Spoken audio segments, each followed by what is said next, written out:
I want to read this to you out of 1 Corinthians chapter 2, verse 14 to 16. It says, "But the natural man receiveth not the things of the Spirit of God, for they are foolishness unto him. Neither can he know them, because they are spiritually discerned. But he that is spiritual judges all things, yet he himself is judge of no man. For who has known the mind of God, of the Lord, that he may instruct him? But we have the mind of Christ." And the reason I want to talk about that, because I realize that there are two Christianities in America. Have you noticed that? I'm wondering, how do you discern which group is right and which is wrong? All right? And because a lot of folks are fighting battles and saying things, and then they say, well, I'm a Christian, and I'm doing this in the name of God. And as soon as they say that they're a Christian, there's a tendency to want to back down because they said that they're a Christian. And then there are those who say that they're Christians, and they're on the other side of the issue, and they say that they're Christians too. And so I'm wondering, how do we know who really are Christians? How do we know which group of Christians we want to join and be a part of? And I want to use this thing with Trayvon Martin and George Zimmerman as an example, because it's happening now. And I'm not making a decision about George or Trayvon, who was right or who was wrong. I believe that we just should get all the information out there, and that would determine who was right and who was wrong. But I'm looking at these people who are clearly on the side of Trayvon, and I'm listening to some of the things that they're saying, and the first thing that they say is that they're Christians.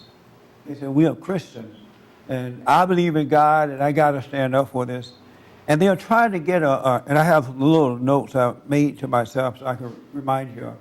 They're trying to get what they call a social justice movement going. They want to somehow or another create a social justice movement. I don't quite know what that is. Anybody know what that is? What you know exactly what it is? I'm pretty sure I know exactly what it is. What it is? What is it? They are trying to override the justice system that's in place with mob rule. So if the mob says different, then the courts have to go with whatever the mob wants. Oh, that's a good point. Yes. I think that's what it is. Yeah. Close to what it is. They're trying to circumvent the due process. I do notice that they keep comparing it to Martin Luther King Jr.'s civil rights movement, but it doesn't quite work for them, and so I think that's why they came up with the name social justice. And this week, they wore these hoodie things to get the little thing going, and they asked people to put the hoodie things on, and it was amazing to me to see that aspect of. Did anybody here wear the hoodies? Don't be ashamed if you wore the hoodies. No. Why didn't you wear the hoodies? Because it didn't make sense to me. All the facts are not out about the case. Right. So I'm just waiting to hear all the facts. Yeah. But the problem is, I had a hoodie that I wear sometimes. It's a little jacket you wear when you work out, when you don't want to put on a heavy jacket. And it just have a little hoodie on it. And now I won't even wear it. Because I don't want to be identified with this group of people, the social justice movement. I don't want to be identified with them. Yes? Well, I see here that social justice, it has to do with creating a society it's based on principles of equality and solidarity. So that's why they're wearing the hoodies, because for the solidarity. Solidarity, yeah. But they look to me, and I'm not speaking. I want disagreement if you disagree. To me, they look dumb in the hoodies. Well, yeah. I look at them and I almost think, can't you see that we see that you look stupid in the hoodies? Don't wear the hoodies, but yes. Yeah, they do look like gangbangers in it. All right. But that's what. It makes them look like gangbangers and things like that. But they wear the hoodies, and I think it's crazy, but it's the mindset. Because the nature of man receiveth not the things of the Spirit of God.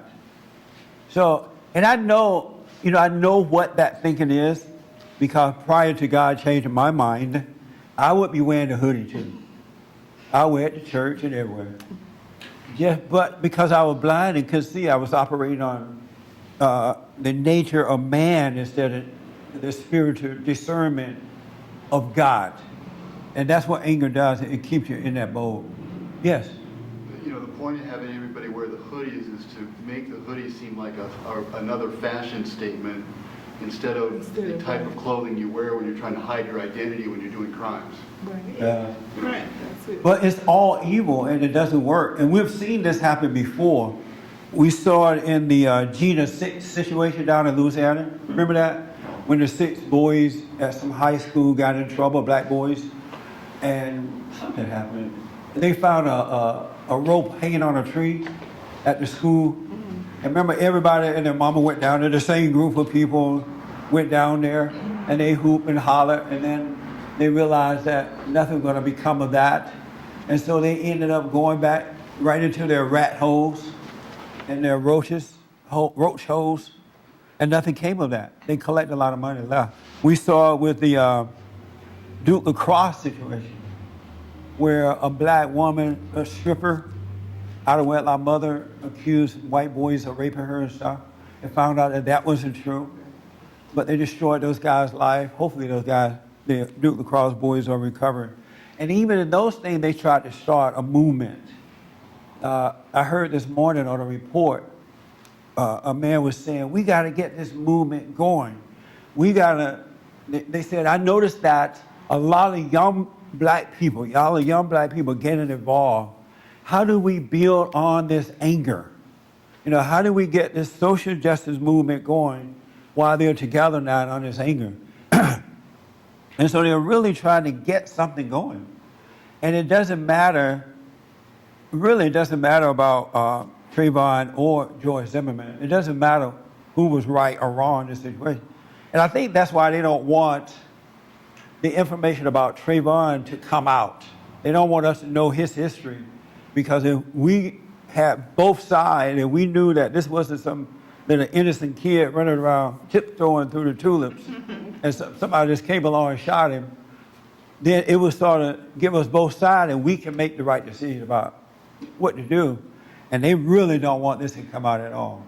They're attacking conservatives for that and all kind of things. Another thing I noticed that they're doing, they're comparing Trayvon Martin to a guy by the name of Emmett Till. You ever heard of him? No. Emmett Till? Nobody here heard of him? I've heard of him.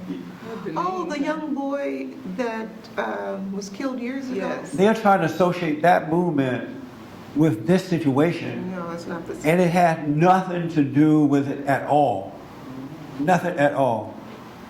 I was looking at one report, and these people were debating, the experts were debating, and someone said, well, this is not the time for these people to be protesting and marching and acting in this way.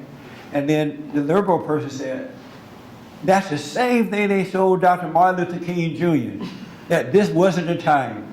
It's not a time for protest. And I'm thinking, wow, it's something else how they are trying to just connect that with Dr. Martin Luther King Jr., when it really has no comparison at all. But the issue is that these people who are doing these things are calling themselves Christians. They're saying we're Christians, and they have preachers and things marching and rallying with them.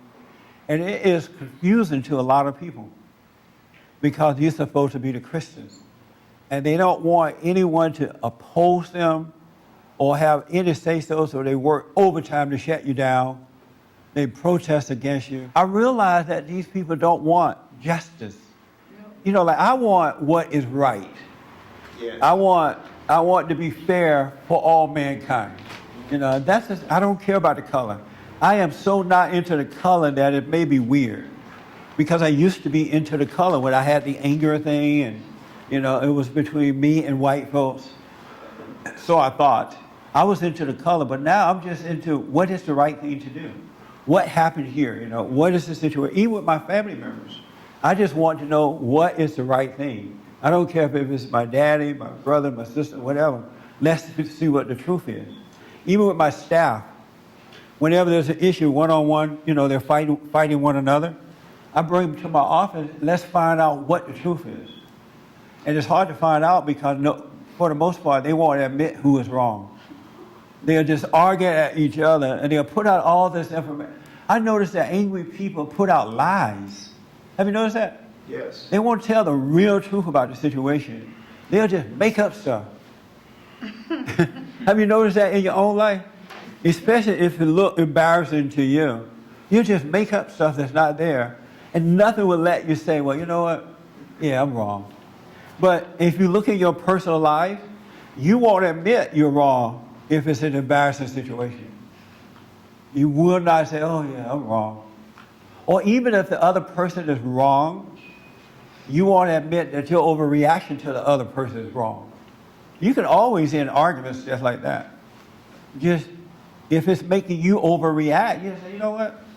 I know you're wrong, but I realize the problem is I'm overreacting to it, so I'm the one that's wrong in this situation.